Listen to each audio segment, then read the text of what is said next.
Okay, R. Kelly is different. I mean, you know, if I'm a betting man, I'm gonna put my money on he probably did that shit. I'm pretty sure he did that shit. You know, it was bad, okay? So a couple years ago, I was doing a show in Detroit, and I'm sitting backstage in my dressing room. A friend of mine comes by, this chick, Dream Hampton. Dream tells me, right before I'm going on stage, she goes, Dave, I'm working on a documentary about R. Kelly. Would you like to be in it? And I was like, nah, bitch, I'm cool.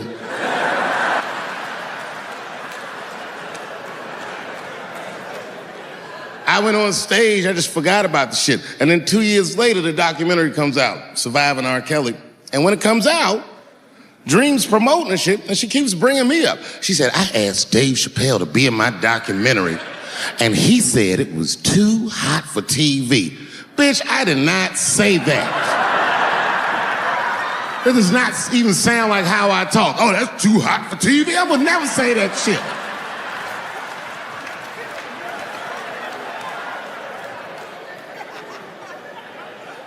But I'm gonna tell you guys why I wasn't in the documentary. There's a very simple reason, and I cannot stress this point enough. The only reason that I didn't do it was because, and it's very important, I don't know this nigga at all. I don't know anything. I don't know anything that they don't tell me about. I don't hang out with this nigga, nothing. So what the fuck do I gotta be in the documentary for? This guy, R. Kelly, got another sex tape out now. Can you believe that shit? This guy makes more sex tapes than he does music. He's like the DJ Khaled of sex tapes. Another one. Like, damn, nigga. It's a lot of tapes. The new one's so bad that they didn't even show it. I've never seen anything like this. The prosecutor in Chicago came out in a press conference and read to the media a transcript of a sex tape. Have you ever heard of such a thing? This nigga read the sex tape. And it was so bad that R. Kelly sounded guilty in the transcripts. It's fucking amazing. 16 times the girl's age was mentioned. Isn't that crazy? This motherfucker is an idiot. He was fucking her like, yeah, this is the best 14-year-old pussy I've ever had in my life. And she was like, you like this 14-year-old pussy? He's like, oh yeah, I love this 14. I'm like, man, you need to shut the fuck up. You gotta give your lawyer something to work with. You're supposed to be on the tape like, this is the best 36-year-old pussy I've ever had in my life. And then your lawyer gonna be like, Your Honor, clearly my client thought that this woman was 36, as he mentioned some 16 times in the tape. They gonna know you lying though, you know what I mean? Everybody knows no such thing as good 36-year-old pussy.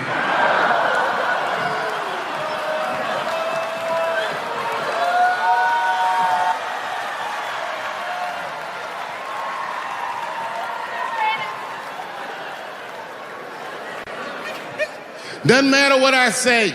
And if you at home watching this shit on Netflix, remember, bitch, you clicked on my face.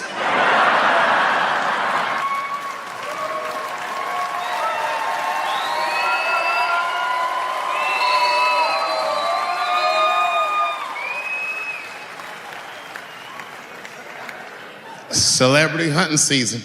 Doesn't matter what I say, they're gonna get everybody eventually. Like, look, I don't think I did anything wrong, but we'll see.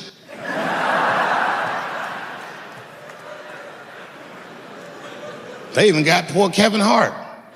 Can you imagine such a thing? Kevin Hart, let me tell you something.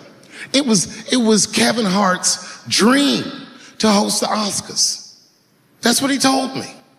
And I remember when he told me, because I was thinking to myself, well, that's an awfully strange dream for an African American.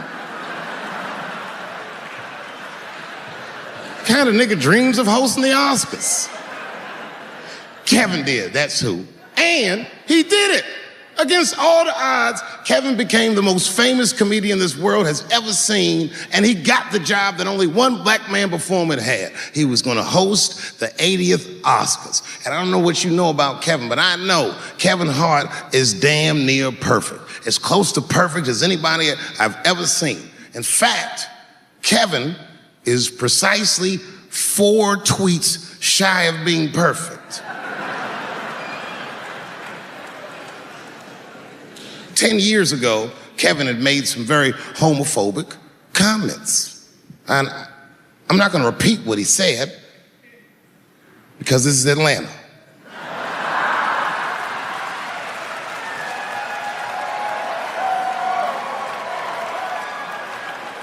You know what I mean. I'm sure there's a lot of gay men here tonight with their wives.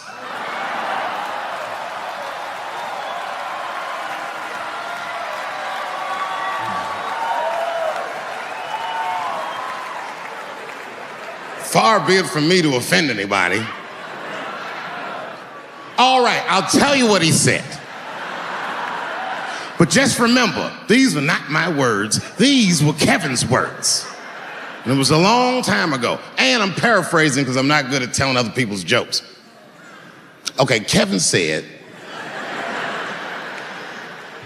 that if his little son was demonstrating or exhibiting homosexual behavior around the house, that he'd chastise him. He'd say, hey, that's gay. And then he said he would smash a dollhouse over that child's head.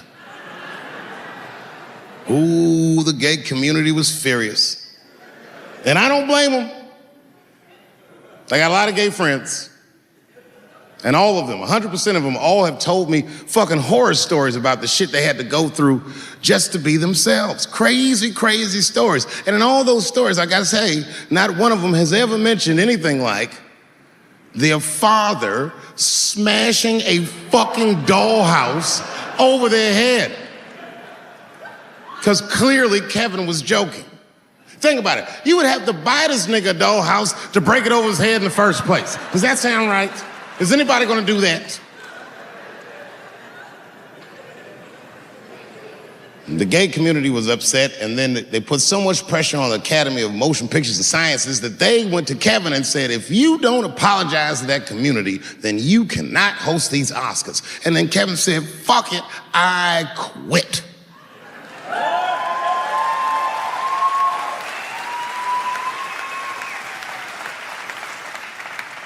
And then he went on every talk show in America and apologized for 6 weeks.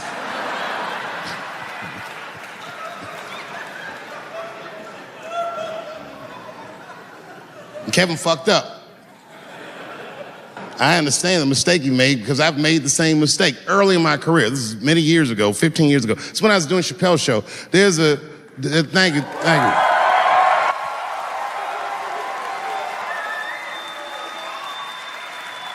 On network television, they have a department that's called Standards and Practices. This is the department that tells you what you can and cannot say on television. And if you're doing your job well, you should never hear from them. But if you're making a Chappelle show, you'll hear from these motherfuckers all the time. And remember, this is 15 years ago. I made a mistake. I didn't even know I had done anything wrong. I had written a sketch that had the word faggot in it.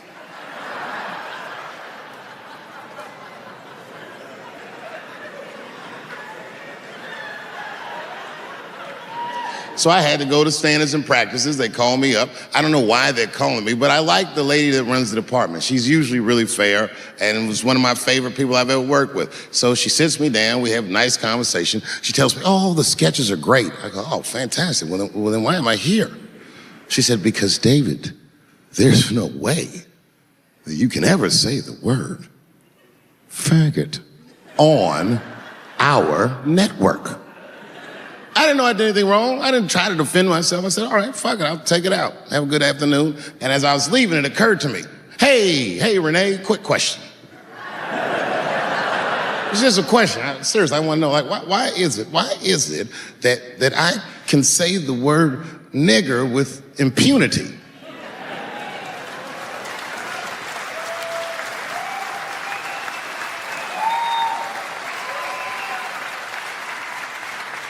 but I can't say the word faggot. And she said, because, David, you are not gay. I said, well, Renee, I'm not a nigger either. I know it's fucked up, but I'll tell you the truth. You know, everything's funny. Everything's funny till it happens to you. 3 months, a mere 3 months after that terrible attack that Chris Rock endured, I was on stage at the Hollywood Bowl, and a lunatic jumped out of the crowd and attacked me. Now, I gotta tell you, if it happens to you, you don't even know what the fuck is happening. It was like slow motion. I just looked over. I don't know this nigga. And I just looked and said, oh my God, I'm being attacked. And this motherfucker was ragged. He jumped at me. He was like, ah! I'm old, but I'm fast. I caught this motherfucker's head with my hand and pulled his hoodie over his eyes. I can still feel his head in my hand. It was spongy. He had been growing dreadlocks. Not the beautiful dreads that Rastafarians grow. These were accidental LA homeless dreads. This shit had leaves and sticks and bottle caps and shit in it, some kind of grease. I was like, ugh, like this. And then I fell down. And he knocked me all the way on the ground. And I was like, man, this is a bad situation. I'm like, I don't know if I'm gonna die or what's gonna happen. But in that moment of vulnerability, you know what occurred to me that had never occurred to me before in my life? In that moment, it occurred to me that bodyguards should not wear dress shoes to work. Travis. This nigga Travis came out slipping and sliding on some kind of beautiful loafer and fell flat on his back. Bop. I said, oh my God. Now both of us are down. I gotta handle this shit myself. So I popped right back, boom. And then the kid that knocked me down, he popped out, boom. And we looked at each other and realized at the same time, I was bigger than him. And that motherfucker took off running. And I started to chase him and I said, fuck him. I picked the microphone up. So I'm gonna finish this show now. That's right.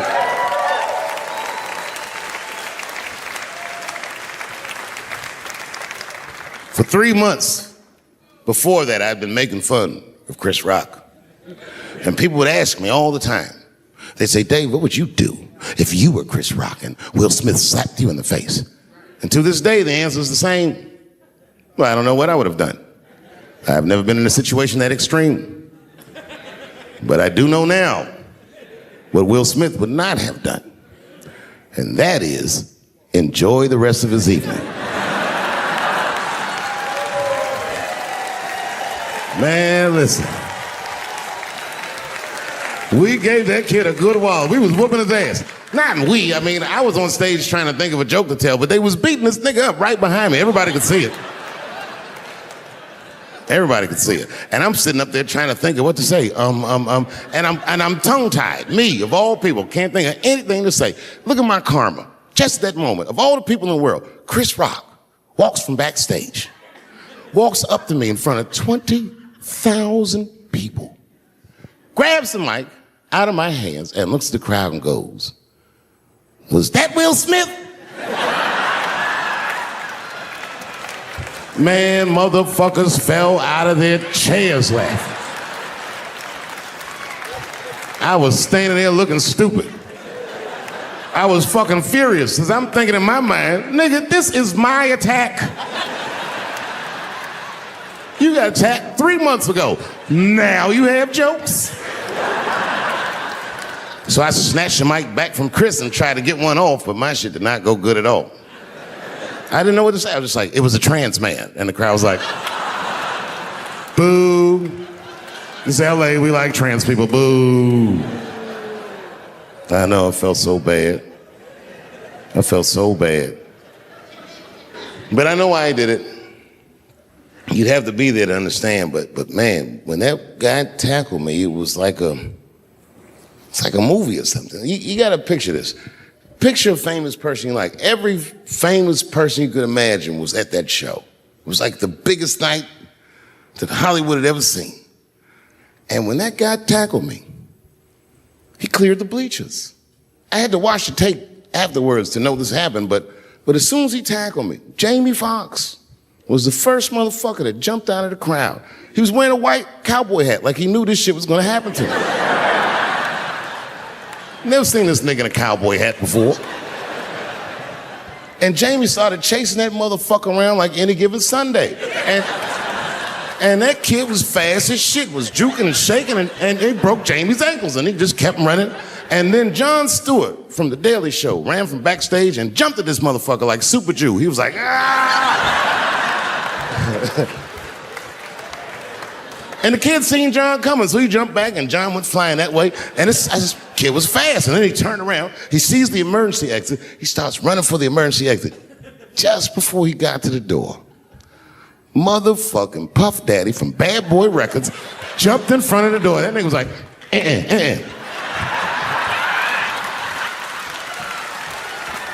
Boy, Puffy got that motherfucker. And then every celebrity just ran out because every celebrity saw themselves in me, and they just started beating the fuck out of that kid. And I know Chris was backstage looking like, nobody helped me.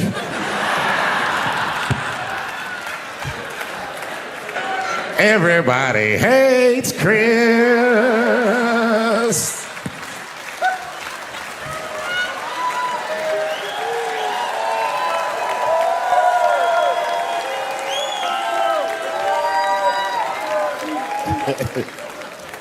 Look, it was way more intense than what you guys might have read. I don't know what you read, but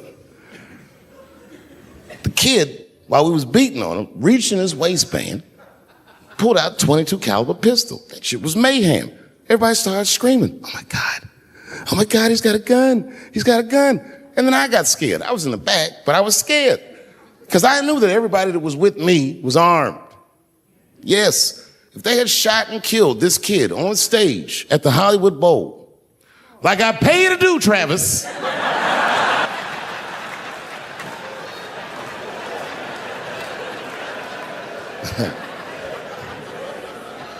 but Travis G'd up. Travis wrestled the gun out of the kid's hand, and then he took it like this and tried to chamber the round, and he couldn't. So he pulled the trigger, and it wasn't a gun. A knife blade popped out of the front. I guess this kid was gonna stab me. Some scary shit.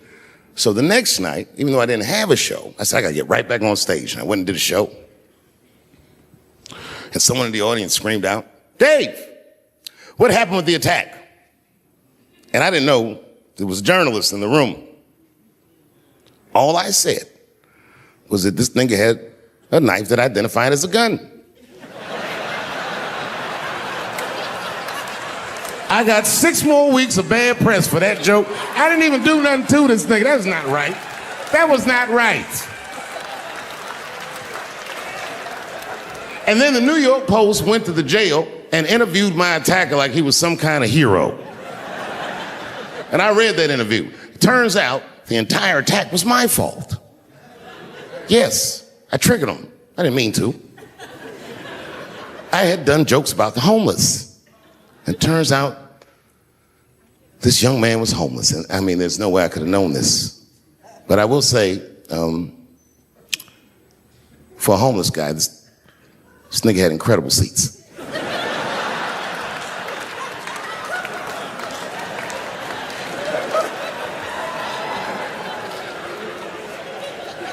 Oh, and they said I triggered him because I had done LBGTQ jokes, and it turns out this fella was a B. That was the headline in the article. It said, Dave Chappelle's alleged attacker is bisexual. I said, alleged attacker? This motherfucker definitely attacked me. I'll show you the tape. He's allegedly bisexual. I'm gonna need to see him suck somebody's dick before I believe the rest of this article.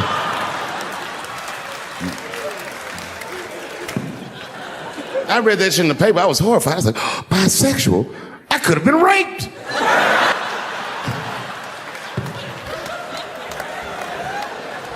Shit ain't what it used to be, is it? This nigga Puff got 50 months.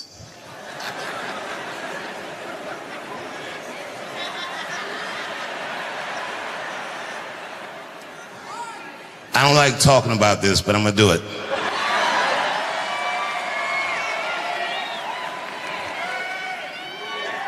Here's my thing about Puffy. And I gotta state my bias. Years ago, I got attacked on stage in California at the Hollywood Bowl. Now, this was a long time ago. At this time, Charlie Kirk was alive and well.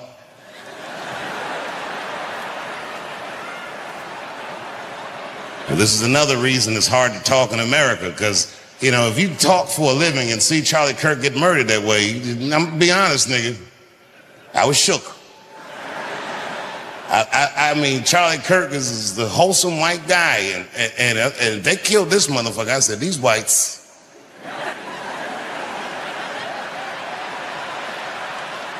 We've never seen them like this. They're playing for keeps.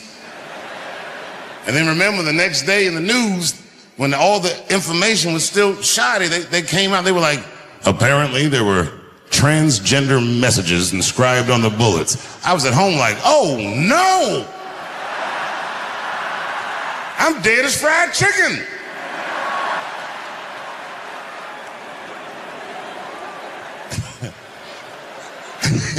And then weeks later they said what was written on the bullets. One of the bullets had Bella Ciao, Bella Ciao, Bella, Bella, Bella Ciao written on it. Another bullet had written on it, if you're reading this, you're gay.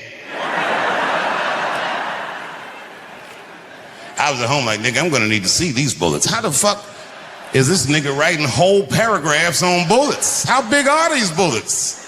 What is this nigga, a watchmaker? He can inscribe all this shit on a bullet?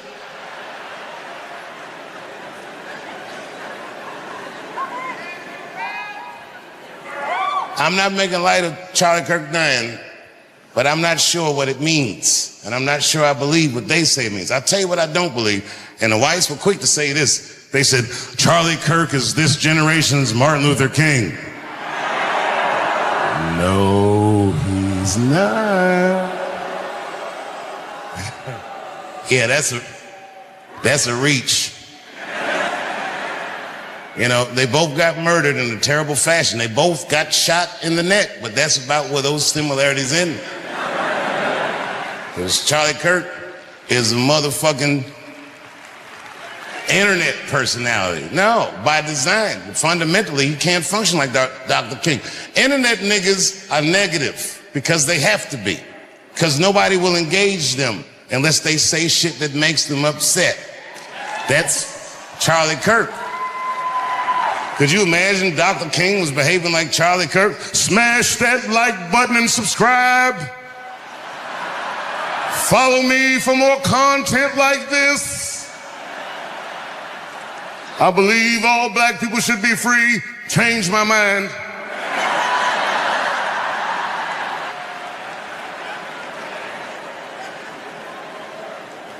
The Congress took a vote that October 14th will be Charlie Kirk Remembrance Day, and everybody voted for it.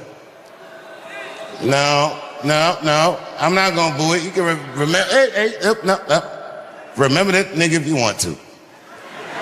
And remember him however you want to. But I do know that most of those Congress people voted for that because they're afraid of political violence. I'm telling you, it's easier to talk in Saudi Arabia.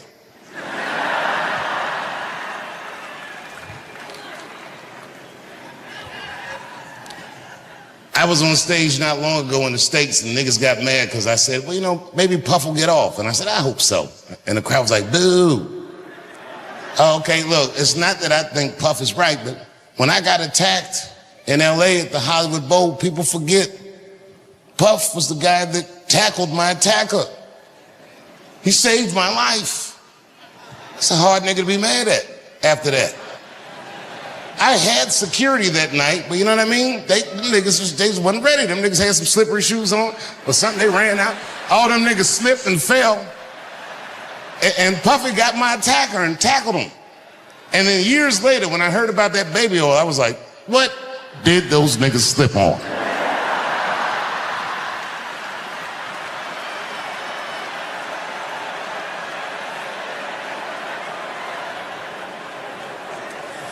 1,000 bottles of baby oil, that's a lie.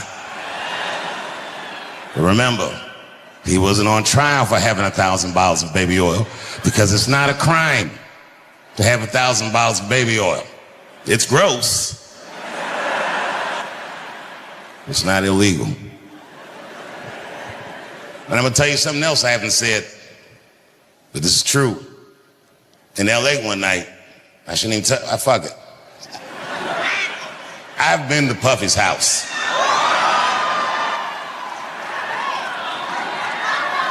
No, I didn't see none of the stuff they said in that trial. I walked to that nigga's living room, house was clean, traction on the floor, nothing slippery, walk right through. Perfectly normal evening. The only thing in hindsight, but at the time it didn't mean nothing to me. I didn't think about it until after I found all that stuff out, but in hindsight it was fucked up. But we was on his back patio, and we was drinking and laughing, talking, and then nigga Puff starts swirling his drink like this, and he goes, so Dave, he goes, what are you into? You know me, I was like, I don't know, nigga, books, video games,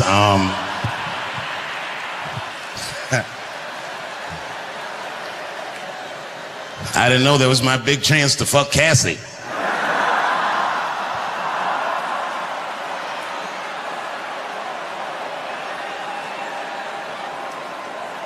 God bless her. I'm not making light of her. What she went through was terrible. But remember, because they kept showing this video of him beating her up in a hotel hallway, which is a terrible video.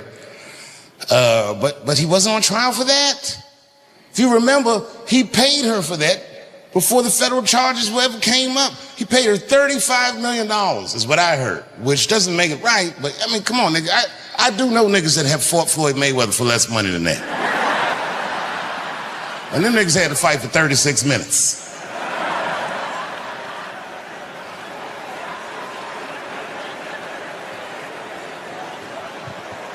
But Cassie is a gangster.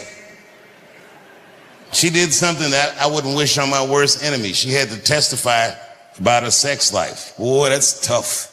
God save us all from that. Anything you say about sex publicly is going to sound bad. Even if you're talking about fucking your wife face to face. If the judge is like, tell me about when did you fuck your wife face to face? Yes, Your Honor, I did. But could you describe the account? Well, yes, I looked at her in her cold, bored eyes, and then I pulled those big panties aside, and it's like a bush that just screams, I don't give a fuck, and I just, you know what I mean? Just power through it, you know what I mean?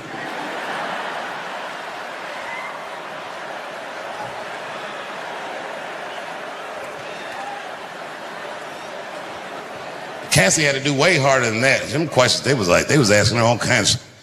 Did Sean Combs pee in your mouth? I was like, oh my God. She didn't hesitate. Yes, Your Honor. I'm sorry.